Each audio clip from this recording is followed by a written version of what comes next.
તારી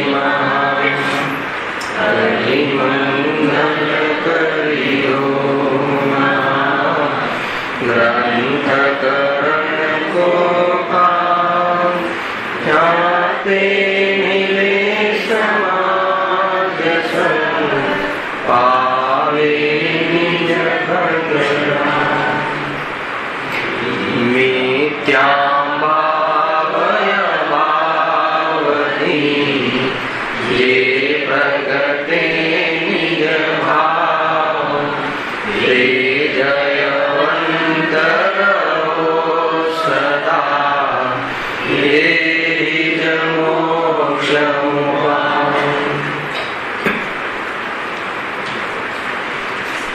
श्री मोक्ष मार्ग प्रकाशक ग्रंथ से मिथ्यात्व रूपी जीवनी अवस्थाना अंतर्गत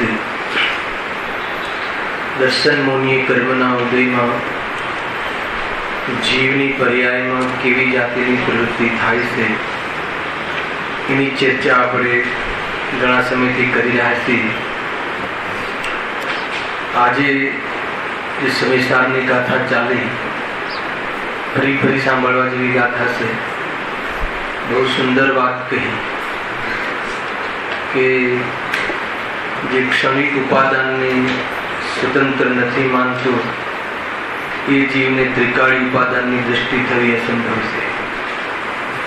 કુલ મળીને આ વાત કહી હતી. કેટલા સિદ્ધાંતો કયા નિમિત્ત ઉપાદાન આદિ.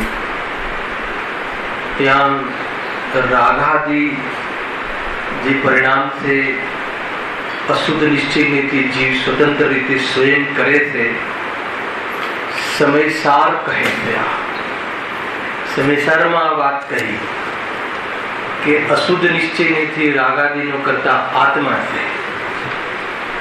તો શુદ્ધની દ્રષ્ટિથી જોવામાં આવે તો, સ્વભાવની દ્રષ્ટિથી જોવામાં આવે તો રાગાદિનો કરતા પર છે. ખ્યાલ આવે? પરંતુ પર્યાયની અપેક્ષાથી જોવામાં આવે તો રાગાદિ જીવ સ્વયં કરે છે. આ બધા કથનનું છે સમજવું પડશે ને તો કઈ ખ્યાલ નહીં આવે. ખ્યાલ આવે? રાગાદિ રૂપ જીવ સ્વયં પરિણમે છે. અશુદ્ધ રૂપ પરિણમન જીવ સ્વયં થાય છે. તો એનાથી દ્રવ્ય દ્રષ્ટિ કેવી રીતે થાય? વાત એ છે. મને વિકલ્પ આવ્યો સાંભળતા કે દ્રવ્ય દ્રષ્ટિની મુખ્યતાથી આ કથન કરવામાં આવે છે. તો રાગાદિ રૂપ આત્મા સ્વયં પરિણમે છે. કર્મ નથી પરિણામતું, પર નથી પરિણામતું એમ નક્કી કરવાથી દ્રવ્ય દૃષ્ટિ કેવી રીતે થાય? ખ્યાલ આવે? જીવ તો અત્યાર સુધી અજ્ઞાની એમ જ માને છે કે મને જે રાગાદિ છે પર કરાવે છે, અર્થાત તો પર મારું કાર્ય કરે છે અને હું પરનું કાર્ય કરું છું. તો એને લઈને એને આત્મા તરફ જોવાની ફુરસદ જ નથી મળતી. તો અહીંયા એમ કહે કે ભાઈ પર તને રાગ કરાવતું નથી એટલે પરની દૃષ્ટિ છોડી દે. એનું નામ જ દ્રવ્યની દૃષ્ટિ. પર સંબંધીનો સંકલ્પ વિકલ્પ તૂટી જવો એ જ નિર્વિકલ્પ અવસ્થાને પ્રાપ્ત થવું એ જ વાસ્તવ દ્રવ્ય દૃષ્ટિ છે. કે દ્રવ્ય નિર્વિકલ્પ છે. રાગાદિ નિરપેક્ષ રીતે આત્મામાં થાય છે. ક્ષણિક પર્યાયના સ્વકાલમાં થાય છે.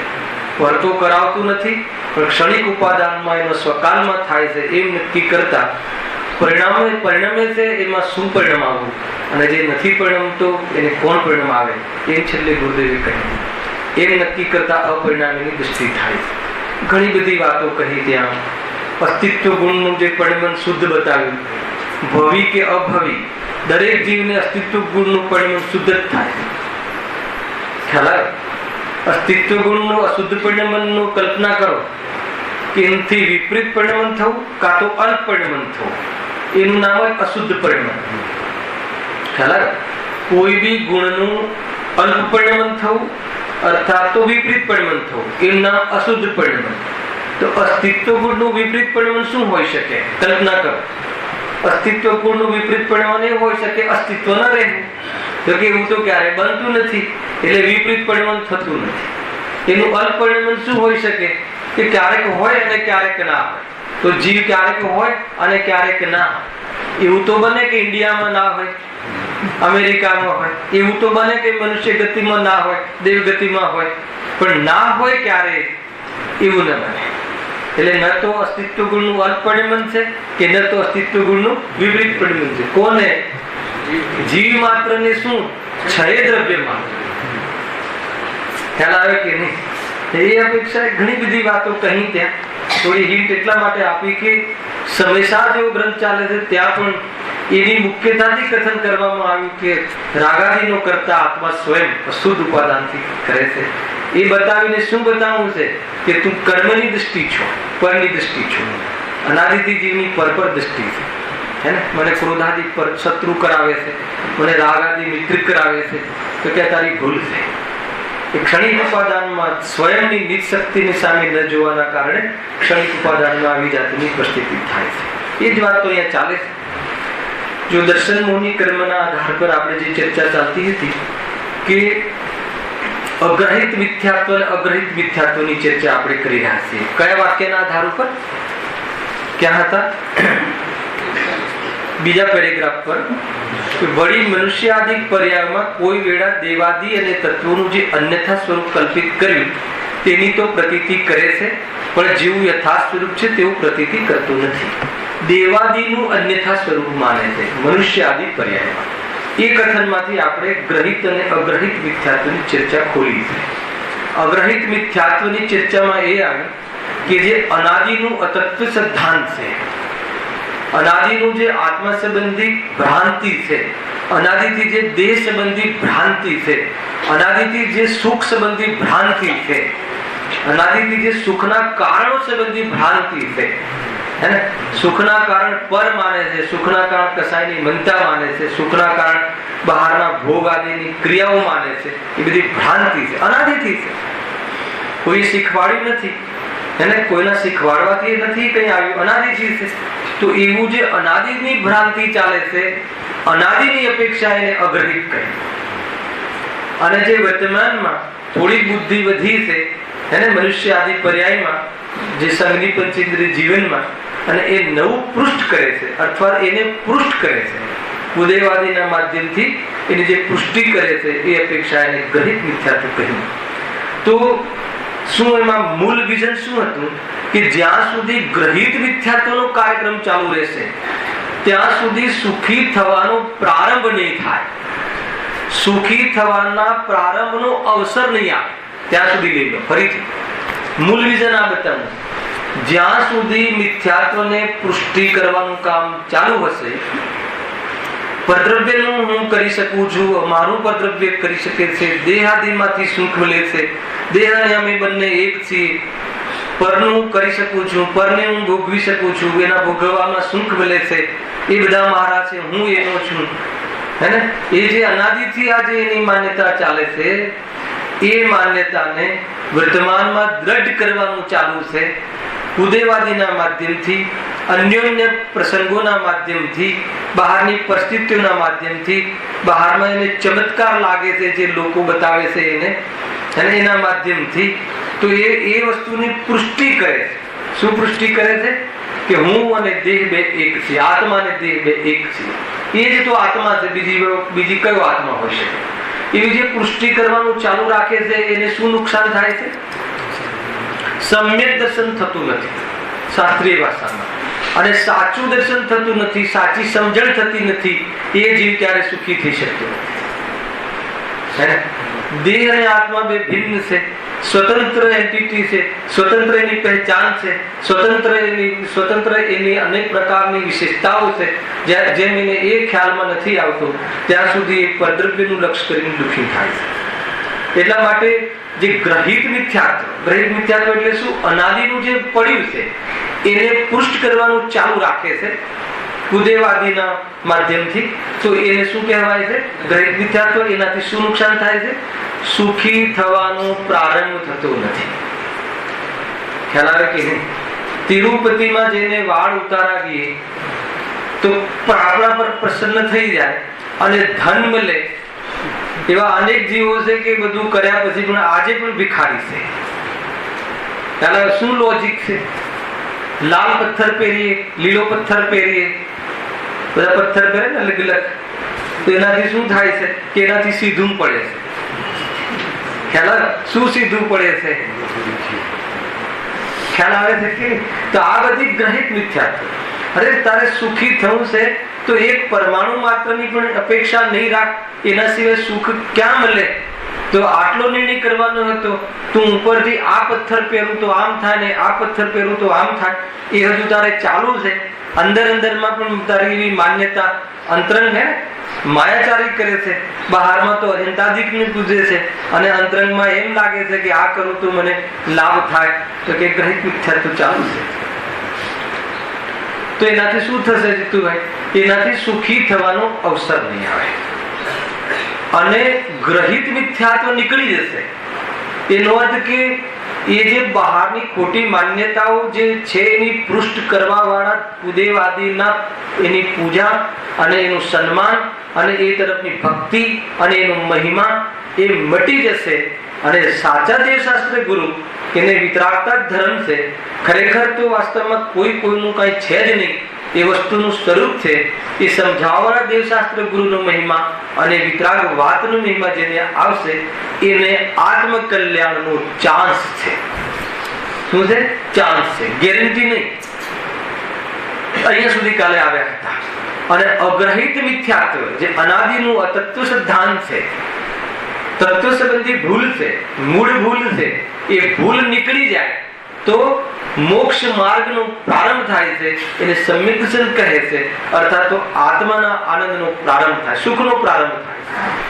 જ્યાં સુધી દ્રષ્ટિ ખોટી છે ત્યાં સુધી સુખના પ્રારંભ થવું અસંભવ છે.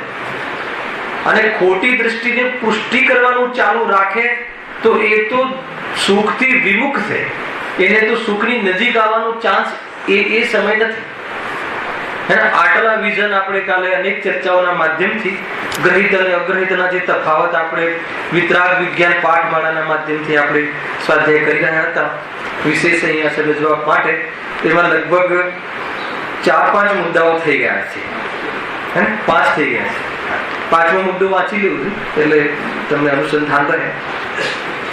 આ કોઈ પરના કારણથી, એટલે કયું? અગ્રહિત મિથ્યાત્વ અનાદિનું છે, જે માન્યતામાં પડ્યું છે વગર શીખવાડે.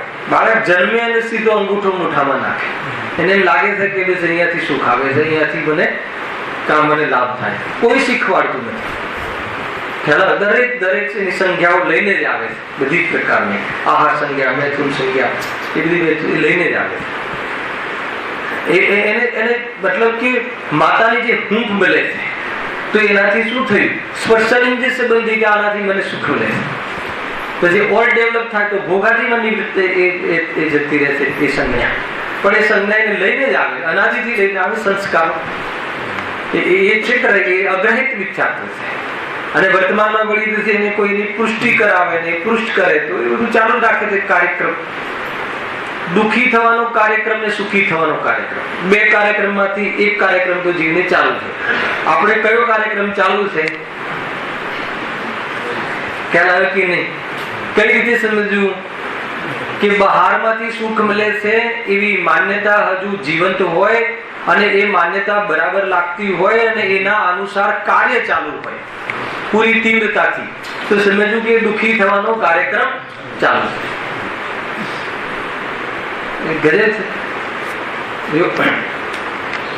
આ કોઈ પરના કારણથી નથી, પરંતુ કયું? અગ્રહિત મિથ્યાત્વ કોઈ શીખવાડી નથી, પરંતુ સ્વયં વિપરીત સિદ્ધાંત જ્ઞાન ચારિત્રના કારણે રહે છે. તેથી તેના નષ્ટ થઈ જવાથી બાહ્ય સંયોગો યા બાહ્ય વ્યવહારમાં સ્થૂળ રૂપથી કોઈ વિશેષ અંતર દેખાતું નથી. આની બહુ સરસ ચર્ચા આપણે કરી હતી કે જેને ભ્રાંતિ તૂટી જાય અને પરમાંથી સુખ આવતું નથી એવો નિર્ણય થઈ જાય, એને તાત્કાલિક પરનો સંયોગ છૂટી જાય અને પરનો રાગ તાત્કાલિક છૂટી જાય, એવું કઈ થતું નથી. એમ કેવું દર્શન મોહ નીકળી ગયો, પરંતુ હજુ એ સંબંધી રાગ સંસ્કાર રહે છે. એટલે આપણે કલ્પના કરીએ છીએ કે નહીં ભાઈ તમે દેહ અને આત્મા બે ભિન્ન છે એમ કહો છો, એમ સમજો છો, અરે એમ માનો છો, તો એ દેહની સેવા કરતા તો દેખાવ છો. તરત જ બાળકો ઘરમાં કહે, દવા લેવા જતા પણ દેખાવ છો, તો તમે દેહથી તો સુખ થતું નથી, તો બસ આ મોમેન્ટ સમજમાં આવી જવી જોઈએ, આ વસ્તુ સમજમાં આવી જવી જોઈએ કે હજુ એને ભ્રાંતિ તૂટી છે, હજુ એ સંબંધીનો જે લક્ષ્ય છે એ નથી છૂટ્યું. તો રાગ ક્રમથી છૂટે છે અને ભ્રાંતિ એક સમયમાં ભૂખો થઈ જાય છે. સંવેદનશીલ કહે અરે દુનિયામાં એવા કેટલાય કામ છે કે જેના પ્રત્યે આપણી શ્રદ્ધા છૂટી ગયા પછી બી આપણે એના સાથે થોડીક સમય વ્યવહાર ચાલુ રહે. દુનિયામાં પણ લૌકિકમાં પણ કોઈ વ્યક્તિ સાથે આપણું શ્રદ્ધામાં એમ આવી ગયું કે નહીં આ વ્યક્તિ આપણા માટે કોઈ ઉપયોગી નથી, છતાં પણ અમુક સજ્જનતાના કારણે બહારમાં સામાન્ય એવો અવસર એનો રહે છે આવવા જવાનો, આપણા ઘરે આવે તો આવો પણ કહીએ છીએ, પરંતુ હવે એ સંબંધો મટવાની દિશામાં છે, ધીરે ધીરે એ સંબંધો લોપ થઈ જાય છે. તો એ રીતે છે. એટલે કોઈ મિથ્યાત્વ, અગ્રહિત મિથ્યાત્વ નીકળી ગયું હોય તો અગ્રહિત મિથ્યાત્વ કોઈ જવાથી કોઈ પ્રવૃત્તિ બદલાઈ જાય છે એવું કઈ છે નહીં. પણ ગ્રહિત મિથ્યાત્વ જે છે હવે એના તરફનું વાંચે જો આ કુદેવ, કુગુરુ, કુશાસ્ત્ર આદિનું નિમિત્તથી પડાય છે. તેથી આ ગ્રહિત મિથ્યાત્વ નષ્ટ થતા, ગ્રહિત મિથ્યાત્વ શું કીધું હતું આનંદે? પૃષ્ઠ કરવાનું. પૃષ્ઠ કરવામાં કોનું માધ્યમ લીધું હતું? કે જે કુદેવાદી, જે હિંસામાં ધર્મ બનાવે છે, રાગમાં ધર્મ બનાવે છે, એનાથી સુખ મળશે, પાપ કરીશ તો તને લાભ થશે, કોઈ જીવની હિંસા કરે તો તને સંસારમાં કઈક પૈસા આદિ મળશે, લાભ મળશે, એવું જે શીખવાડે છે. તો એ જયારે એવી માન્યતા આપણી, એ તો પ્રત્યક્ષમાં ખ્યાલ આવે કે પાપ કરવાથી કેવી રીતે સુખી થવાય, કોઈ જીવને હેરાન કરવાથી કેવી રીતે સુખી થવાય, પ્રત્યક્ષમાં ખ્યાલ આવે. છતાં પણ આ જે શ્રદ્ધાનો એટલો આંધળો અને તીવ્ર મિથ્યાત્વના કારણે તૈયાર થઈ જાય છે કે આને દુઃખ દઈશ તો આમ થશે, આને બલિ ચડાવીશ તો આ થશે. તો એ જીવને પ્રત્યક્ષમાં કોઈને દુઃખી કરવાથી હું સુખી થઈશ એ વાત ન્યાયસંગત જ નથી.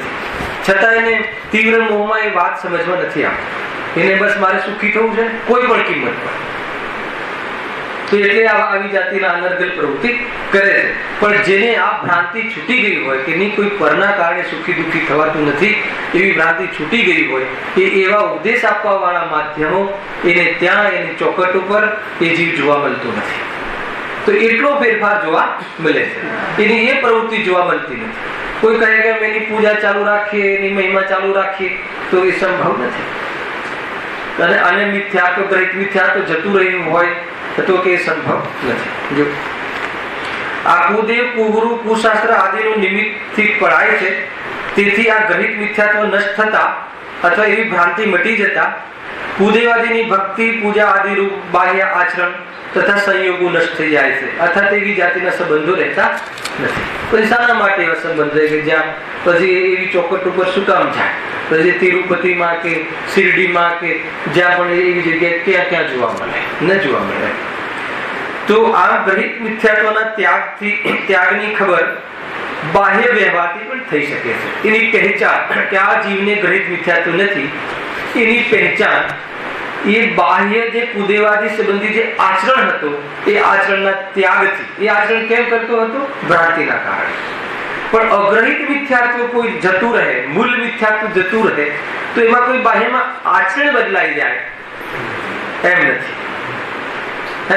ભોજન આદિનો કાર્યક્રમ બદલાઈ જાય એમ નથી. ભોજનથી સુખ નથી.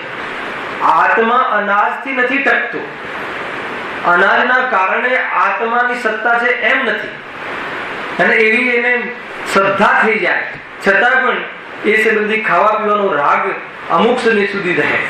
એમાં બહુ ક્રમ પડે છે. પેલા અભક્ષ તો પહેલાથી એને ભૂમિકામાં જ નથી હોતું. અભક્ષનું ભોજન જે વિશેષ તીવ્ર કષાયના અંતર્ગત જે ભોજન હોય છે એવું ભોજન તો સજ્જનતામાં હોતું નથી. એવી ભૂમિમાં તો સંવેદનશીલ થાય છે.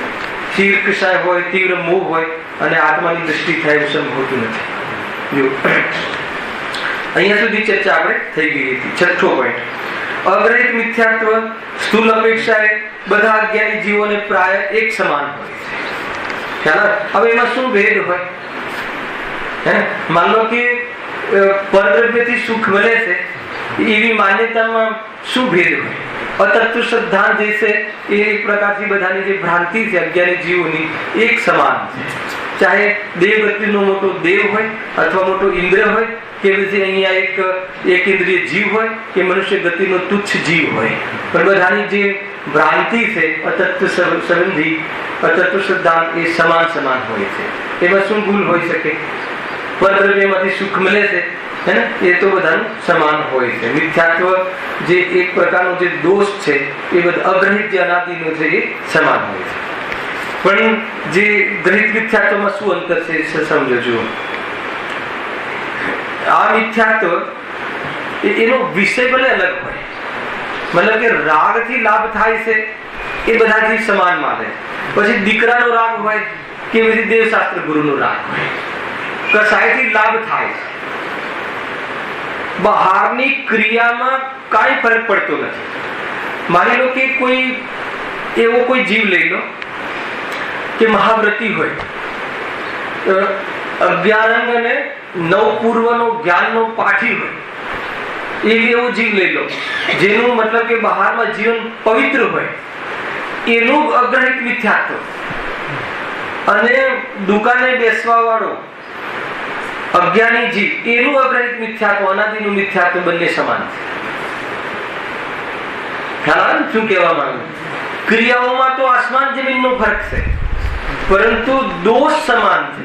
શું દોષ છે ખ્યાલ આવે ને? કોઈ ફરીથી કહું કે જે 5 ઇન્દ્રિયના વિષયોમાં રત હોય, સપ્ત વ્યસની હોય, ભોગોમાં મસ્ત હોય, એનું અગ્રહિત મિથ્યાત્વ કે જેને ભોગોમાં અથવા કસાયમાં આનંદ આવે છે એ માન્યતા, અને જે મહાવ્રતી હોય, મહાવ્રતી ખ્યાલ આવે છે એનું ભાવ વાસન ભાવેશભાઈ, કસાય કેટલી મતલબ કે ડાઉન હોય, 5 ઇન્દ્રિયના વિષયના ભોગ તો જોવા જ ના મળે, પાપ પરિણામ જોવા ના મળે, પાપ પ્રવૃત્તિ જોવા ના મળે, અને જ્ઞાનમાં કોઈ કમી નહીં. 11 અંગ અને 9 પૂર્વ એનો પાઠી હોય, સમયસાર પૂરો કંઠ પાઠ, બાહ્યમાં બરાબર ખબર હોય એટલે, અને જીન આજ્ઞા અનુસાર એનું આચરણ હોય, પરંતુ આત્માની દૃષ્ટિ ના હોય. જ્ઞાન સ્વભાવી આત્મા હું, રાગ આદિથી ભિન્ન હું, જ્ઞાન તત્વ હું. રાગનું જ્ઞાન તો થાય છે પણ રાગ અને જ્ઞાન બે એક થતા નથી એવી દ્રષ્ટિ ના હોય. ખ્યાલ આવે હું શું કહું છું? એવા જીવનું મિથ્યાત્વ અને પેલા ભોગોવાળા જીવનું મિથ્યાત્વ સમાન હોય. શું સમાન છે? એ પણ જે કસાયની મંદતા છે ને, મંદ કસાયમાં આનંદ માને છે, પેલો કસાય તીવ્ર કસાયમાં આનંદ માને છે, પણ બંને કસાયમાં આનંદ માને છે, બંને કસાયથી આનંદ માને છે, બંને આત્માથી આનંદ માનતા નથી. બંનેમાં કોમન ભાવ આવે. સમજમાં આવે છે? બહારની ક્રિયાઓમાં ફરક છે. એટલે અગ્રહિત મિથ્યાત્વ જે છે એ અગ્રહિત મિથ્યાત્વનો જે અભાવ થઈ જાય તો એમાં બાહ્યમાં કોઈ અંતર પડતું નથી. અહીંયાથી પણ ખ્યાલમાં આવે. ભરત ચક્રવર્તી ક્ષાયક સંકીર્તિ, બહારની ક્રિયા તો ભોગની, અને દ્રવ્યલિંગી મુનિરાજ દ્રષ્ટિવંત નથી જે, એની બાહ્યનું જીવન તો પવિત્ર હોય છે, અને બાહ્યનું તો કોઈ જીવ એને સમ્યક દ્રષ્ટિને શું કહેવાય, ભરત ચક્રવર્તીને સમ્યક દ્રષ્ટિ માનવા તૈયાર ન થાય, અને જે મહાવ્રતી મુનિરાજને કોઈ મિથ્યા દ્રષ્ટિ માનવા તૈયાર ન થાય. એટલે ક્રિયામાં કઈ ઝલક નથી બહારની ક્રિયામાં. અને એમ કહે છે એટલે એ પણ મુદ્દો આવ્યો કે અગ્રહિત મિથ્યાત્વ જે અનાદિનું મિથ્યાત્વ છે, એક કીડામાં, એક ઝાડમાં અને બુદ્ધિશાળી મનુષ્ય પ્રાણીના એમાં કોઈ અંતર નથી. પેલો પણ એક કીડી પણ સાકરના દાણામાં સુખ માને છે, અને આ જીવ પણ સાકરના ગોદામમાં સુખ માને છે. ના અંતર ખ્યાલ આવે? કીડી એક સાકરના કણમાં સુખ માને છે, અને આ જીવ સાકરના ગોળાઓનો જીવ સુખ માને છે. શું અંતર પડ્યું? બંને જણ સુખ તો પરમાથી માને છે ને, તો જે અનાદિનું પરમાથી સુખ આવે છે એવું માનવું, એ માન્યતામાં શું અંતર છે? ખ્યાલ આવે? ઉપરથી કીડા મકોડા એકેન્દ્રિય જીવ તો એને ગ્રહિત મિથ્યાત્વ નથી હોતું, પુષ્ટિ કરતો નથી કોઈ જગ્યાએ જઈને, અને આ તો હજુ એક ગોળાઓના 2 ગોળાઓ કેવી રીતે થાય? તો એને એક બહાર મેં એક ભગવાન મળી જાય, એ કહે કે તું ખ્યાલ આવ્યો હે ને, આ દિશામાંથી એન્ટ્રી કર ફેક્ટરીની, તો તારી ફેક્ટરી ડબલ થઈ જશે.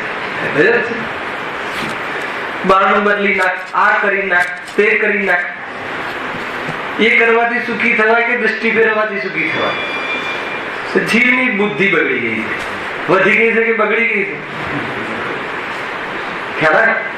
જેટલી બી આધુનિકતામાં સુખનો ભાસ થાય છે ને, જે એડવાન્સ સમજે છે પોતાને પંચમ કાળમાં, 21મી સદીના જીવ માને છે એ પોતાને શુદ્ધાત્માની દ્રષ્ટિએ જીવને થવી સંભવ છે. કેમ કે બહારના જે ભૌતિક જે સુખ છે, સાધનો સુખ, તો એ તો એની ભાષાના સુખ. કયા સુખ વળી? એમાં જેને સુખ લાગતું હોય, એમાં આનંદ લાગતો હોય, હે ને? ગાડી હોવી, ગાડી ચલાવવાનો ભાવ આવો, એ તો આશ્રય છે, રાગ છે, પણ એમાં આનંદ માનવો, એનાથી મને આનંદ, ખુશી લાગતું, અંદરમાં ખુશ થાય, તો દુઃખી થઈ બહાર મળે સરગાડી પપ્પા લઈને આવે, શું તો આનંદ તો આવે ને? હા કે હવે આનંદ તો આવે. ગજબની વસ્તુ છે. તો કે હજુ દિલ્હી બહુ દૂર છે. દુનિયાની કોઈ વસ્તુથી જે પ્રભાવિત ન રહે, દુનિયાની કોઈ વસ્તુથી શું પ્રભાવિત, એનું પ્રયોજન સિદ્ધ થતું, શું પ્રભાવિત થાય? અને ઉદય અનુસાર આવે ને, બહાર મજા જલાલી આવે કે બાહ્યમાં કદાચ સાંજે શું ખાવું એવી પરિસ્થિતિ આવે, બંને પરિસ્થિતિમાં જીવ તો મસ્ત રહે. सुख आते हैं दुख आते हैं, सुख दुख के खेल में मस्त रहते हैं. गजब છે. ये કેવી રીતે મસ્ત રહેતા હશે? ખ્યાલ? अपमान मिला जी भर भर के, सम्मान मिला जी भर भर के, अपमान और सम्मान के खेल में हम मस्त रहते हैं. है ना? ये भक्ति है. કેવી રીતે મસ્ત રહે? अपना अपमान में मस्त રહે અને સન્માન में મસ્ત રહે. એ એમ છે એનો અર્થ. અને અપમાનમાં પણ હું પ્રભાવિત થતો નથી અને સન્માનમાં પણ હું પ્રભાવિત થતો નથી. ખ્યાલ? કેમ કે યશ પ્રકૃતિ ને અપયશ પ્રકૃતિ, એના ઉદયમાં શરીરગત જે યોગ્યતા છે એમાં યશ અને અપયશ લાગુ પડે છે. આત્મામાં યશ અપયશ છે નહીં. સમજવા જેવું છે. બહુ જ સાવધાન થઈને બહારની અપેક્ષાઓ જે બહુ રહે છે એમાં જે બહુ દુઃખી થાય છે. આગળ તો જબરજસ્ત ચારિત્રનું હમણાં આવશે ને વર્ણન, એની વિશેષ ચર્ચા આપણે કરીશું. ચારિત્ર મોહની કર્મના ઉદયમાં માન કસાયમાં કેવી પ્રવૃત્તિ, કેવી જાતિના નાચ કરે છે, જીવ કેવો નાચે છે, કસાયમાં જીવ કેવો નાચે છે, સ્વરૂપને ન જોતા એવી જાતિની એની પરિસ્થિતિ થાય છે, ડામાડોળ પરિસ્થિતિ, સ્થિર જ ન રહે, રાગ દ્વેષની આગમાં ઝલ્યા કરે છે આ જીવ. કસાયનો અભાવ થવો એ સુખ છે. કસાયમાં દુઃખ છે અને કસાય આત્માનો સ્વભાવ નથી. કસાય મટાડવી જોઈએ, પરિણામની ઓરથી એમ જોવું, અને કસાય મટી શકે છે પર્યાયની ઓરથી એમ જોવું. કસાય મટાડવી છે એ પાત્ર જીવ છે અને મટી શકે છે એ દૃષ્ટિના બલથી નિર્ણય થાય છે. કેમ? કેમ કે કસાય આત્માનો સ્વભાવ નથી. આ રીતનું જીવન હોવું જોઈએ. ઠીક છે ને ભગવાન? આ બધી ટિપ્સ છે, હર સમય લાગવું જોઈએ. હે ને? દ્રષ્ટિ શું છે? કસાય દુઃખરૂપ છે, સ્વભાવ સુખરૂપ છે, એવી દ્રષ્ટિ થઈ જવી જોઈએ. હજુ કસાય મટી નથી, પરંતુ એને દ્રષ્ટિ ફરી ગઈ છે એટલે હવે કસાય મટવાનું કામ ચાલુ થઈ ગયું છે. ઓટોમેટિક મટે છે. જે વસ્તુ પરથી તમારું મન ઉતરી જાય, એની સાથે સંબંધો મટવાની દિશામાં. મન ઉતરી જાય એટલે શું? દ્રષ્ટિ તૂટી જાય.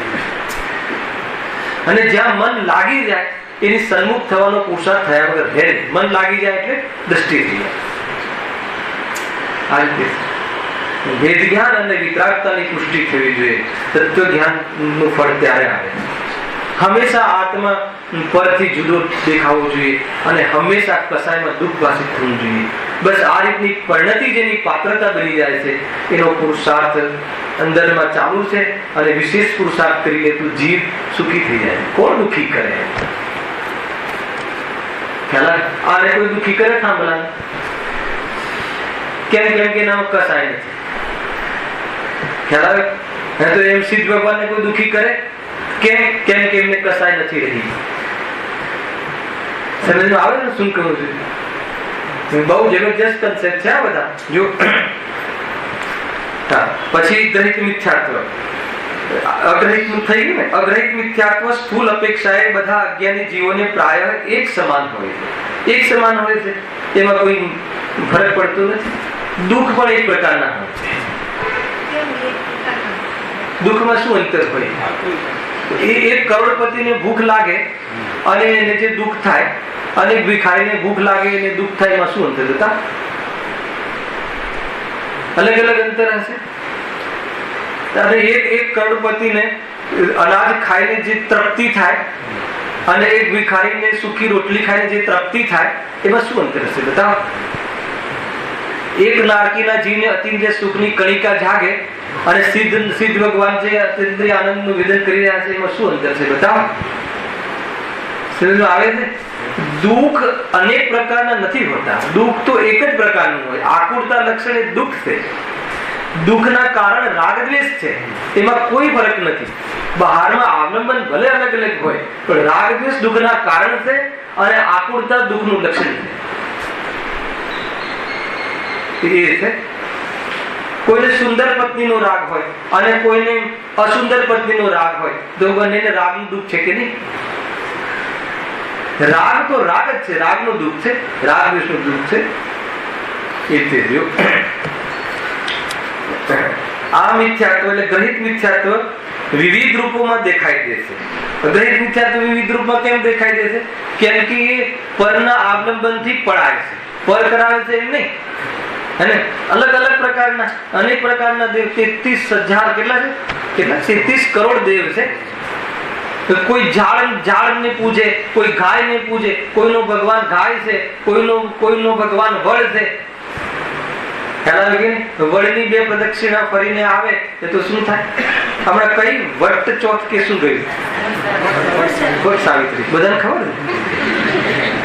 એમાં શું થાય? વટ સાવિત્રીમાં શું થાય એ ખબર છે? વડની પૂજા કરીને પોતાના પતિની સુરક્ષાની ભાવના ભાવે છે. મૂર્ખ. ખ્યાલ આવે કે નહીં? પોતાના પતિની અને પોતાની સુરક્ષાની ભાવના ભાવી હોય તો તત્વજ્ઞાનથી કે આ પતિ તત્વજ્ઞાન કરે તો સુરક્ષિત થઈ જાય. એ સિવાય બીજી રીતે ભાવના ભાવે તો ગજબ છે. હવે એમાં કેટલી બી પ્રકારની બધી પદ્ધતિ થઈ ગઈ. હવે વડલાઓ કે જે પીપળાઓ છે ને, એટલે પીપળાની જે કલગીઓ વેચાવા લાગી. હવે પીપળા એ મુંબઈમાં છે ને, દૂર દૂર સુધી. ગામડામાં તો મળે એક પીપળો તો હોય. તો હવે ગામડેથી આવે અને એક પીપળાની જે કડી હોય ને એ વેચાવા લાગી. લોકોના ધંધા ધરખમ ચાલે છે. જીવ સમજતો નથી, હે ને? અંધશ્રદ્ધાના કારણે બધી દુકાનો ચાલે છે.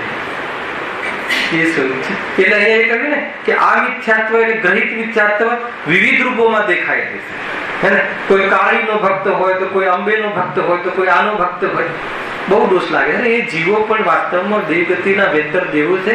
એ જીવ પણ સદાકાલ ત્યાં નથી રહેતા. એ પણ ત્યાંથી નીકળી અને મનુષ્ય ગતિ અથવા ત્યાં પણ સમ્યક દર્શનની પ્રાપ્તિ કરીને આત્મકલ્યાણ કરે છે. એવું સ્વરૂપ છે. એ આપણો કોઈ દ્વેષ કરવાની વાત નથી અહીંયા. આપણે એને દેવ માનીએ છીએ, એ જીવો પોતાને દેવ મનાવડાવે છે. જો આ મિથ્યાત્વ વિવિધ રૂપોમાં દેખાઈ દેશે. વિવિધ રૂપના અહીંયા બતાવે. એકાંત મિથ્યાત્વ, વિનય મિથ્યાત્વ, વિપરીત આદિ જે 5 ભેદ છે એ 5 પ્રકાર. એકાંત મિથ્યાત્વ, કોઈ એમ માને કે આત્મા સર્વથા કુટસ્થ છે, નવું શીખ્યું સાંખ્ય મતમાં આવી. કોઈ એક માને કે આત્મા તો ક્ષણિક છે, ખાઈ પીને મજા કરો. કયો મત છે? બૌદ્ધ. આપણા કરેલા આપણે નથી ભોગવવાના, આપણે કરીએ ભોગવે બીજો. એ વ્યવસ્થા હોય તો બૌદ્ધ મત એમ કહે છે. અને એટલે જ એમ કહે છે કે મજા કરો, ઘી પીને શાંતિથી રહો, હે ને? આ બધા જઈને તો કહ્યા કરે આપણા માટે ઉપકાર છે. ઘણી બધી વસ્તુઓ છોડે છે, આપણને વ્યવસ્થા મળી જાય. જીવની બુદ્ધિ ખરાબ થઈ ગઈ. બહુ બધા વિચારો, બધા જ પ્રકારના વિચારો જીવ કરે છે. મોહમાં શું ન વિચારે? મોહમાં એવો આંધળો થઈ જાય. એક વાર મેં કહ્યું હતું અહીંયા કે ચાંદીની ડીશ ખોવાઈ જાય ને, ચાંદીની ડીશ અમે પૂજા રાખી હોય અને ચાંદીના વાસણોથી પૂજા કરે અને ચાંદીની ડીશ ખોવાઈ ગઈ. હવે તીર મોહ છે. હવે બધું ઘર શોધી લીધું. હવે જેના પર ઢાંકી હતી ચાંદીની ડીશ ખ્યાલ હવે ખ્યાલ આવી ગયો છે. એનું મોઢું તો આવડું હતું તો પણ એકવાર જોઈ લેશે કે કદાચ અંદર જોવામાં શું વાંધો છે. અરે પણ એમાં જાય કઈ રીતે? અંધશ્રદ્ધા કાંઈ પણ કરાઈ શકે. ખ્યાલ આવે છે કે નહીં? ખરેખર કહું છું, આ બધા આપણા પરિણામ છે. આવું કોણ કરે? આનંદભાઈ ખ્યાલ આવે છે? ચાંદીની ડીશમાં ખાવાથી શું વધે? સુખ વધે? એ રીતે જીવ ભૂલે આટી મારીને રાત જમે છે. ખ્યાલ આવે? ગજબના કન્સેપ્ટ છે. એ દિશામાં ઉતરીએ ને તો આપણે ક્યાં ઉભા છીએ એની ખબર પડે. દિલીપભાઈ, આપણે લોકો આપણી વાત છે, તો આપણા દોષોની વાત છે. એ તો સ્થૂળ ઉદાહરણ આપ્યું એટલે આપણને એમ હસવું આવે કે આવું કોઈ મૂર્ખ કરતો હશે. આવું ક્યારે નથી કરતા આપણે. જ્યાં સુખ નથી ત્યાં સુખ મેળવવા પાછળ કેટલી અધીરાઈ છે, હે ને? કેટલા એગ્રેસિવ છે, કેટલી અપેક્ષાઓ છે. એના માટે શું નથી કરતા, શું બાકી રાખ્યું છે, એ બધું એ જ છે. એટલે જે અંધશ્રદ્ધાની તો શું કહે, અંધશ્રદ્ધાનો જીવ, અંધશ્રદ્ધા વાળો જીવ તો, અને એને જરા પણ પડવા ના દે એની વાતને. એની તો મારી ભૂલ છે, બાકી અમારા દિલ જે છે બધા બરાબર છે. ખ્યાલ? જ્યારે પણ એમની અમી દ્રષ્ટિ અમારા પર પડશે ત્યારે અમારું કલ્યાણ થઈ જશે. એમ છે. જીવનો પુરુષાર્થ ક્યાં રહ્યો? પછી જીવની સ્વતંત્રતા ક્યાં રહી? એટમ ઇન્ડિપેન્ડન્ટ આજનું વિજ્ઞાન ભણાવે છે. એક પરમાણુ સ્વતંત્ર છે, જ્યાં ત્યાં આટલો મોટો અનંત ગુણાત્મક જીવ, સર્વજ્ઞ સ્વભાવી જીવ એ પરાધીન હોઈ શકે દુઃખી થવા માટે કે સુખી થવા માટે? સ્વયં દુઃખી થાય છે, સ્વયં દુઃખ મટાડી શકે છે. તાકાત આ છે આત્માની ચૈતન્ય શક્તિનું સ્વરૂપ આ છે. જો એકાંત મિથ્યાત્વ, એકાંત એટલે આવ્યું ને પર્યાય સર્વથા એ સ્વરૂપ માની લે. વિનય મિથ્યાત્વ, વિનયમાં તો હમણાં ઘણું કહ્યું. વડને પૂજે ને એના ટેટાને પૂજે ને દરેકને પૂજે, એનું ફળ ઘરે લઈ જાય પૂજા કરે, રુદ્રાક્ષને પૂજે. પૂદગલ, તુચ્છ પૂદગલ, જેનામાં જ્ઞાન પણ નથી, જેનામાં કોઈ આપણને સુખ અપાવી શકે એવી કોઈ બુદ્ધિ પણ નથી, વિચારી પણ ન શકે એવા પદાર્થોને આજે વિનય મિથ્યાત્વ. સાચા દેવ શાસ્ત્ર ગુરુ સિવાય જ્યાં પણ નમસ્કાર કરવાનો ભાવ આવતો હોય એ એમ સમજે છે કે અમે તો નમીએ છીએ, વિનય કરીએ છીએ, તો કહે છે કે વિનય નામનું મિથ્યાત્વ છે. એનાથી મોટામાં મોટો અવિનય કોઈ નથી. સાક્ષાત પંચ પરમેશ્વરી આપણા ગુરુ છે. ખ્યાલ આવે કે ગુરુદેવ કેટલું કહેતા, હે, વસ્ત્રનો એક ધાગો રાખીને પોતાને મુનિ માને અને મુનિ મનાવે તો કે નિગોદનો બંધ થાય. ગુરુનું સ્વરૂપ એને ખબર પડે.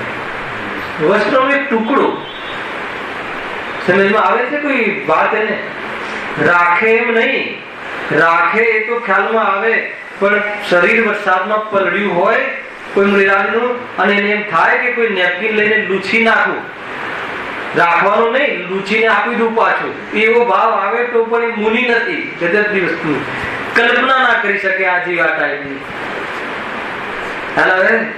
કલ્પના ના કરી શકે. એમાં શું ફરક પડી ગયો? લૂછી નાખ્યું તો એમાં શું મોટું દોષ થઈ ગયો? અત્યારના જીવોને તો એવું લાગે એમાં કયું મોટો દોષ લાગી ગયો? અરે એમાં ગુરુનો અવર્ણવાદ છે. દેહથી ભિન્ન જેને દેહ તરફનું લક્ષ છૂટી થઈ, પગ છૂટી ગયું, દેહને આપણો માનતા જ નથી, એ પરની સેવા કરે. ખ્યાલ આવે છે કે નહીં? અને એમાં એટલો ઉપયોગ ત્યાં લગાવે, એને ભાવ જ નથી. એ ટાઈપની એ ક્વોલિટીની કસાય જ નથી. સમજો, મુનિરાજનું સ્વરૂપ સમજીએ તો આપણને એમ લાગે કે આ કઈ દુનિયાનો જીવ છે. આપણને એમ લાગે કે આપણા એટલા કર્મ ફૂટેલા છે કે આપણને સાક્ષાત મુનિના દર્શન આપણું ભાગ્ય નથી. અત્યારે કેટલા મુનિરાજ રહે છે હંમેશા શ્લોકમાં? દિન કમ નવ કમ. એમાં અર્યંતાથી બધા આવી ગયા. અર્યંત દશા પણ, અર્યંતને પણ સ્નાતક મુનિ કહે. ખ્યાલ આવે કે નહીં? ઘણો બધો ઇતિહાસ છે. આપણે બીજો ઇતિહાસ જાણવા જઈએ છીએ, આપણી પાસે એટલો ઇતિહાસ પડ્યો છે. આપણા પૂર્વજો શું છે, આપણું સ્વરૂપ શું છે, ઘણી બધી વસ્તુઓ છે.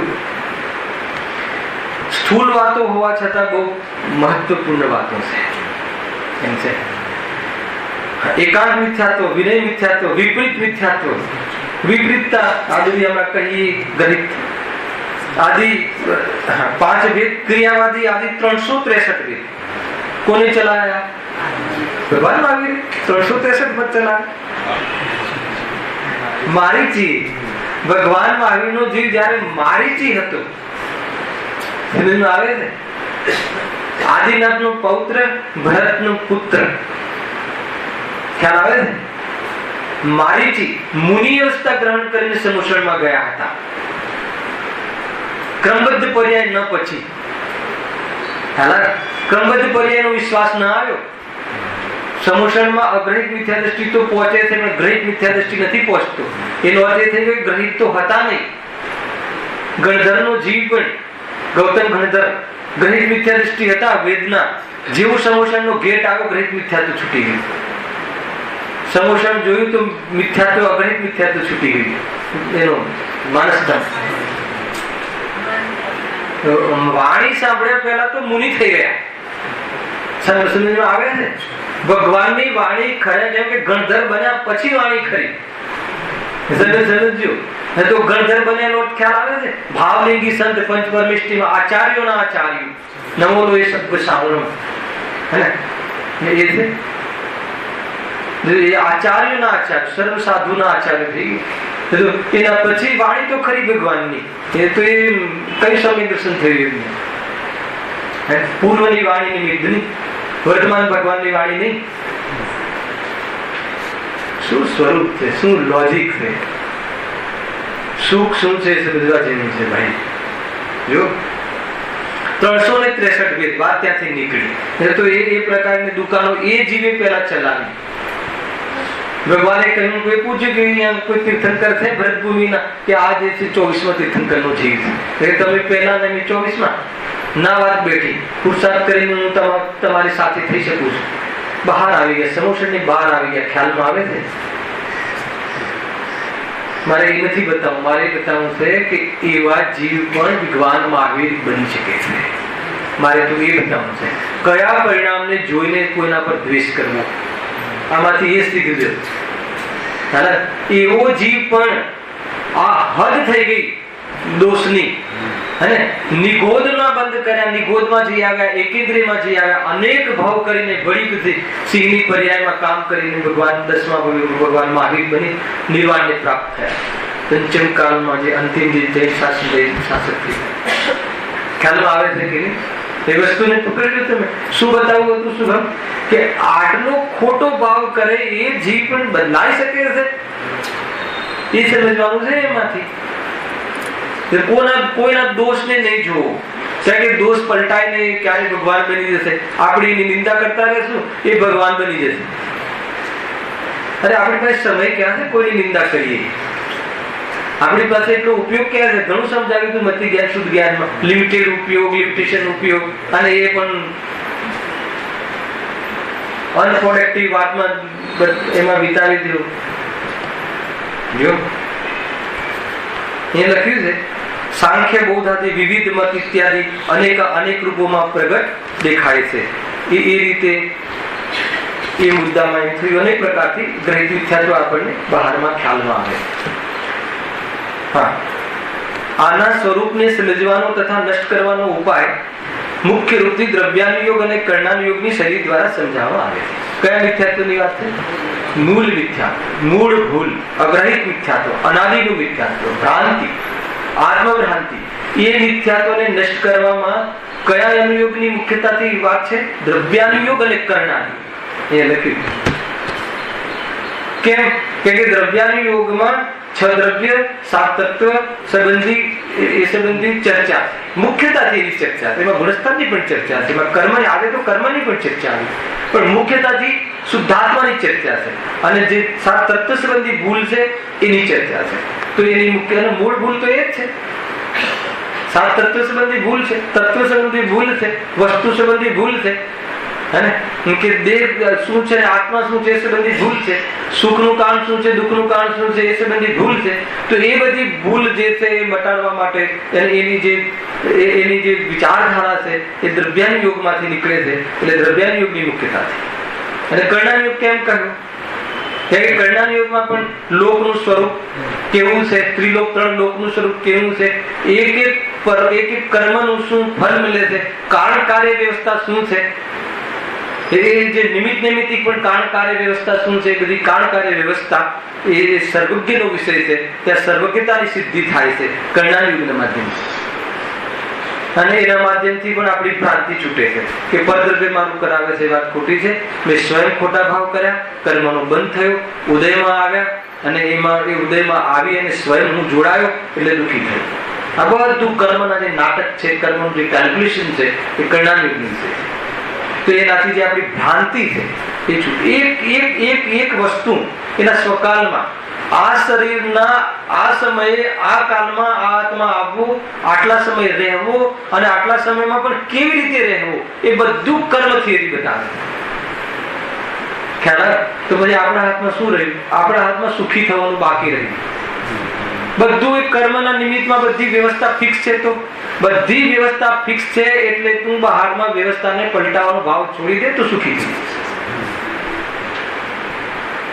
કઈ અવ્યવસ્થિત વસ્તુ છે બતાવો યાર, બતાવો ભાવેશભાઈ. દુનિયામાં કોઈ અવ્યવસ્થા હોય તો બતાવો. અવ્યવસ્થા પણ વ્યવસ્થિત છે. ખ્યાલ આવે કે નહીં? એ તો આપણે આવી વ્યવસ્થા નથી જોઈતી, એ અલગ વાત છે, એ આપણો મોહ છે. હે ને? હમણાં વરસાદ આવવો જોઈએ કે ના આવવો જોઈએ જૂનમાં? નહીં, થોડો આ કેટલી બધી એક જ દર વર્ષે એક જ વાત સાંભળીએ આપણે સાથે જતા. થોડો વરસાદ આવે છે, થોડો આવે ને રોકાઈ જાય એટલે વધારે ગરમી લાગે. હે ને? આ વખતે ગ્લોબલ ચેન્જ છે એવું કહ્યું છે કે 1 મહિના પછી. અરે સર્વજ્ઞ ભગવાને કહ્યું છે કે એના સ્વકાળમાં આવશે, તું તારું કામ કર. શું કામ કર? વિકલ્પને તોડવાનું કામ કર, વિકલ્પથી નિવૃત્ત થવાનું કામ કર. કામ કર એટલે એ કામ કર. ખોટા વિકલ્પો અનંત છે, તારા કોઈ વિકલ્પોનો અર્થ નથી. એ વિકલ્પથી નિવૃત્ત થઈ જા. શું થશે વિકલ્પ નિવૃત્ત થવાથી?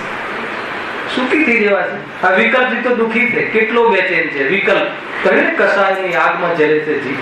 બેચેન. એર કન્ડિશન મોટો ખંડ હોય તો અંદર આટા માર્યા કરે. શું કરીશું, કઈ રીતે કરીશું, અહીંયા આમ છે, અહીંયા આ મંદી છે, અહીંયા આ તેજી છે, અને આજે આ ઇન્ડેક્સ છે. ક્યાં? એર કન્ડિશનના હોલમાં બરાબર આખો હોલ ઠંડો હોય, કોઈ જાતનો તાપ ના હોય, અને એટલો તપે કસાયોમાં એટલો દુઃખી થાય કે આવે છે ને ખબર કાઢી નાખી આપણને આપણી ધ્યાન કે તું ક્યાં કસાય છે. મોકો મળ્યો છે, છોડવા જેવું નથી. વેદ જ્ઞાન કરીને અભેદની દૃષ્ટિ કરીને અને 4 ગતિમાં આવવું આપણી શોભા નથી. કોઈની સામે હાથ ફેલાઈને બેસવું એ આપણી શોભા નથી. હાથ પર હાથ રાખીને હે ને એ રીતે ભગવાનની જે છબી છે એ છબીને જોઈ લેવા જેવી છે એકવાર. એ રીતે જો આના સ્વરૂપને સમજવાનું. હવે ગ્રહિત મિથ્યાત્વ આના સ્વરૂપને સમજવા તથા એને નષ્ટ કરવાનો ઉપાય મુખ્ય રૂપથી ચરણાનુયોગ અને પ્રથમાનુયોગની શૈલી દ્વારા સમજાવવામાં આવે. તો ચરણાનુયોગના માધ્યમથી, કેમ કે જે ગ્રહિત મિથ્યાત્વ શું માને છે કે પાપ કરવાથી સુખ મળે છે. તો ચરણાનુયોગ કહે છે કે પાપ કરવાથી કઈ રીતે સુખ મળે? પાપના ફળમાં તું નરકની ગોદરમાં જઈશ, પુણ્યના ફળમાં તું સ્વર્ગમાં જઈશ. બધી જગ્યાએ રખડવાની વાત છે. ચરણાનુયોગના માધ્યમથી એને પાપમાં ધર્મ માનવાનું ભૂલાવે છે અને પુણ્યમાં ધર્મ માનવાનું ભૂલાવે છે. કેમ કે ચરણાનુયોગમાં કહે છે કે અતિ તીવ્ર પાપમાં તું નરકાદિમાં જઈશ અને કસાયની મંતામાં તું મોક્ષે નહીં જઈશ, સ્વર્ગમાં જઈશ. હા, એટલી વાત જરૂર છે કે કસાયની મંતાના કાળમાં ધર્મ સમજવાનો અવસર છે. ખ્યાલ આવે છે કે નહીં? કસાય જયારે મંદ હોય ત્યારે જીવ સમજવા તૈયાર થાય. તો ચરણાનુયોગના માધ્યમથી બહારમાં પાપ પ્રવૃત્તિથી, કોઈ હિંસક પ્રવૃત્તિથી, રાગવર્ધક પ્રવૃત્તિથી હું સુખી થઈ જઈશ કે એનાથી ધર્મ થશે કે એનાથી મારી મતલબ કે એના કારણે મારી બહારમાં ઇજ્જત વધશે. ખ્યાલમાં આવે કે નહીં? એ રીતે ગજબ છે. ખોટા કામ કરીને એની શાખ વધે એ પણ બહુ ચાલે છે. કોઈ એમ કહે, કોઈ એક ભાઈ કહેતા હતા કે અમારા મારવાડીમાં એવું છે કે જે વધારે વાર ઉઠે ને એનું વધારે સન્માન. ખ્યાલ આવે? એટલે બીજાના પૈસા ન ચૂકવે એની બહુ ઇજ્જત છે. ચરણાનો યોગ કહે છે કે તારે ચૂકવવું પડશે. એવું બનતું નથી ક્યારે પણ. એના ત્યાં બળદ બનીને ચૂકવવું પડશે. આવે ને એમ છે ને કે તું ચૂકવ્યા વગર રહી જઈશ. એનાથી તને ઠીક છે, આ ભાવમાં તારો દાવ છે, એ તિર્યંતમાં જા માયાચારી કરીને એના ઘરે જન્મીશ અને એની જે મતલબ કે એના ત્યાં કૂતરો બનીને જન્મીશ અને એને ત્યાં તારે એની સંપત્તિની રક્ષા કરવા 24 કલાક બહાર ઠંડી ગરમીમાં બેસી રહેવું પડશે. ખ્યાલ છે કે નહીં? દરેક પરિણામનું ફળ છે. સજ્જનતા ના હોય તો ધર્મ તો બહુ દૂરની વાત છે. ઘણી બધી વાતો છે ભાઈ. જો હા, ચરણાનુયોગ અને બીજું પ્રથમાનુયોગના માધ્યમથી. પ્રથમાનુયોગના માધ્યમથી કઈ રીતે? તીર્થંકરોના જીવનથી. તીર્થંકરોના જીવન બતાવવામાં આવે તો એમ ખ્યાલમાં આવે કે ભાઈ આ કુદે કુગુરુ અને કુશાસ્ત્ર તો વાસ્તવમાં એ તો સાચા દેશાસ્ત્ર છે જ નહીં. તીર્થંકરોના જીવન, તીર્થંકરોનું સ્વરૂપ, અરિહંતોનું સ્વરૂપ અને પ્રથમાનુયોગમાં એમના 10 ભાવનું સ્વરૂપ એ ખ્યાલમાં આવે. પાપ પુણ્યના ફળમાં પણ એ જીવ લલચાતા નથી, એવું બધું પ્રથમાનુયોગના માધ્યમથી. અને બહારમાં કોઈ લાભ છે જ નહીં. વિતરાગતા લાભ છે. કોઈ પણ વસ્તુની મારે જરૂર ના પડે એવી ભાવના, એવી દ્રષ્ટિ, એવું પરિણામ થઈ જવું એ જ લાભ છે. બહારમાં વસ્તુઓ વધી જવી એ તો પાપ છે, પરિગ્રહ નામ. અંદરમાં રાગ હોય અને બહારમાં સાધનો વધે. જોઈએ શું? એને પછી 5 પાપની લીલા કરવા ના. ખ્યાલ આવે? જીતુભાઈ, અંદરમાં રાગ તાજો હોય, જીવંત હોય, વાસના હોય, તૃષ્ણા જવાન થતી હોય, ભલે ઉંમર વધતી હોય. નથી ખ્યાલ આવતો? એક ઉંમર વધતી હોય, તૃષ્ણા જવાન થતી હોય અને બહારમાં પુણ્યના ઉદયમાં બધી સામગ્રી મળે, જેના નિમિત્તથી પછી કરશે શું? લીલા રચશે તો એનાથી શું થશે? સુખ મળશે? સુખી થવાનો અવસર પણ નહીં મળે. સુખ મળવાની વાત તો દૂર, સુખી થવાનો જે અવસર છે ને, પંચેન્દ્રિય પણ, સંઘની પંચેન્દ્રિય પણ, એ પણ નહીં મળે. બહારમાં જે અનુકૂળતાઓ છે, બહારમાં સંયોગ જનિત એ અનુકૂળતાઓમાં નિરાકૂળ થવાનો જો પરિશ્રમ ન કર્યો તો એવી પ્રતિકૂળતામાં વધશે કે જન્મે ને મરે. કોણ અત્યારે કીડીઓના થર લાગ્યા છે? કોણ જોઈને ચાલે છે? આપણામાંથી. તો આપણને એવું નથી લાગતું કે જાણે મરવા માટે જ જન્મ્યો હોય, તાત્કાલિક એના પર પગ દઈ દઈએ છે તો શું થાય? એવી જગ્યાએ જન્મ થશે. બહુ કઠિન પડશે, બહુ કઠિન પડશે. ગ્રહિત મિથ્યાત્વ નીકળી જાય તો ચરણાનુયોગ સુધરી જાય છે. ખ્યાલ આવે કે નહીં? અને અગ્રહિત મિથ્યાત્વ નીકળી જાય તો બહુ સુધરી જાય છે. સમજવા જેવું છે. સમય થઈ ગયો છે, 3 પોઈન્ટ રહી ગયા, લઈ લઉં છું 2 મિનિટમાં. આમાં જીવાદી પ્રયોજનભૂત તત્વો સંબંધી વિપરીત માન્યતા મુખ્ય પડે છે. શામાં? અગ્રહિતમાં. અને આમાં દેહશાસ્ત્ર ગુરુ સંબંધી વિપરીત માન્યતા મુખ્ય છે. દેહશાસ્ત્ર ગુરુ સંબંધી ભૂલ, ગુરુમાં ભૂલ, ગુરુના સ્વરૂપમાં ભૂલ. તો કોની પાસે સમજવું, કોની પાસે શીખવું? અરે દુનિયામાં પણ કઈ આપણી જે ખાનગી વાતો કોની સામે કહેવી એની પણ આ જીવની બુદ્ધિ નથી. ખ્યાલ કે નહીં? એક જ એવો જીવ છે સર્વજ્ઞ ભગવાન, અને એક જ આત્માથી સાધનની જીવ કે જેની સામે પોતાની સમસ્યા મૂકીએ તો કે સાચો માર્ગ બતાવે. બાકી બધી જગ્યાએ લૂંટાવા જેવી છે. ફાયદો ઉઠાવી લેશે. એટલે જો 7 તત્વ સંબંધી ભૂલ નીકળી જતા આ દોષ નષ્ટ થઈ જાય છે. અગ્રહિત મિથ્યાત્વ, દેહ અને આત્મા વચ્ચે ભેદ વિજ્ઞાન થઈ જાય અને એવી અનુભૂતિ થઈ જાય તો અગ્રહિત મિથ્યાત્વ નીકળી જાય. અગ્રહિત મિથ્યાત્વ નીકળી જાય તો એ કોઈ સામાન્ય વાત નથી. મોક્ષ માર્ગ શરૂ થઈ જાય છે, સુખનો પ્રારંભ થઈ જાય છે. કોઈ દુઃખી કરી શકતો નથી. દુનિયામાં એક આત્મા સિવાય મારી કોઈ ચીજ નથી એમ જ્યારે અનુભૂતિ, વિશ્વાસ બેસી જાય તો બહારની પરિસ્થિતિમાં ફરક થતા એ ક્યાં દુઃખી થાય? હલાય કે નહીં? એ રીતે અને આત્મા સિવાય બીજી બધી વસ્તુઓ મારી છે, મારી કરી લઉં એવી ભ્રાંતિ હોય, એને દુનિયામાં ક્યાંય પણ બોમ્બ ફૂટે તો એ દુઃખી થાય કે ન થાય? બહુ વિસ્તારથી સમજ, સ્થૂલ વાતો હોવા છતાં આપણે ક્યાં અટક્યા છીએ એની વાત જો. હા, સાત તત્વ સાચા દેવશાસ્ત્ર ગુરુનું સ્વરૂપ સમજમાં આવી જતા આ દોષ નષ્ટ થઈ જાય છે. 10મો પોઈન્ટ તો આપણે લઈ લીધો હતો કે જે અગ્રહિત મિથ્યા દૃષ્ટિ સમોષણમાં ભગવાનના ચોકટ પર પહોંચે છે, પણ જેને ગુરુ સંબંધી ભૂલ હોય, જેને કુદેવ જે રાગી દ્વેષી જે સ્વયં રાગ દ્વેષની આગમાં જલે છે એ ઈષ્ટ લાગતા હોય, એ વિતરાગી દેવની ચોકટ પર શું કામ આવે? એ વિતરાગી દેવ કે જે એમ કહે કે દેહ તારા નથી, તું પૈસા કમાયો છે એ તારા નથી, જેને પૈસામાં સુખ લાગતું હોય અને એવું કહેવડાવવા વાળા ને એને પ્રાપ્ત કરી આપવા વાળા, કિમિયા બતાવવા વાળા પર એને શ્રદ્ધા હોય, એ જીવ વિતરાગી દેવના પગથિયા, આ મંદિરના પગથિયા શું કામ ચડે? એ સમૂહમાં એવા જીવ પહોંચતા નથી, પહોંચવાની રુચિ નથી હોતી, પહોંચવા સંબંધી એને ભાવ જ નથી આવતો. સમજમાં આવે છે કે નહીં? ઘણી બધું સમજવાની વાત છે. અને તો આત્મકલ્યાણ કરવું હોય તો સૌ પહેલા સાત તત્વ સંબંધી ભૂલ એ તોડવી જોઈએ. અનાદિથી એ ભૂલના કારણે આ જીવ રખડે છે, અને એના પહેલા એની પુષ્ટિ કરવાનું કોઈને ચાલુ હોય, બહારમાં કોઈ માને કોઈ રીતે ડરવાની જરૂર નથી. કોઈ વેંતરદેવ આને આપણું કાંઈ ખરાબ કરી દેતો નથી.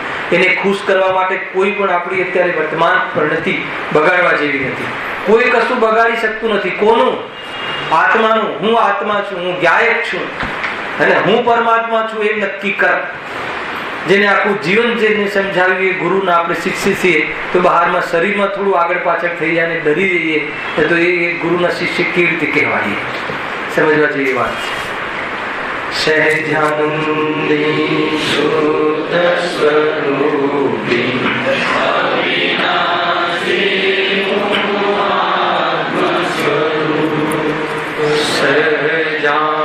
સહજાનંદી શુદ્ધ સ્વરૂપી અવિનાશી આત્મ સ્વરૂપ. સહજાનંદી શુદ્ધ સ્વરૂપી અવિનાશી. નેક્સ્ટ શનિ રવિ નથી આપણે અષ્ટાલિકામાં, એના પછીના શનિ રવિ સ્વાધ્યાય ચાલુ થશે.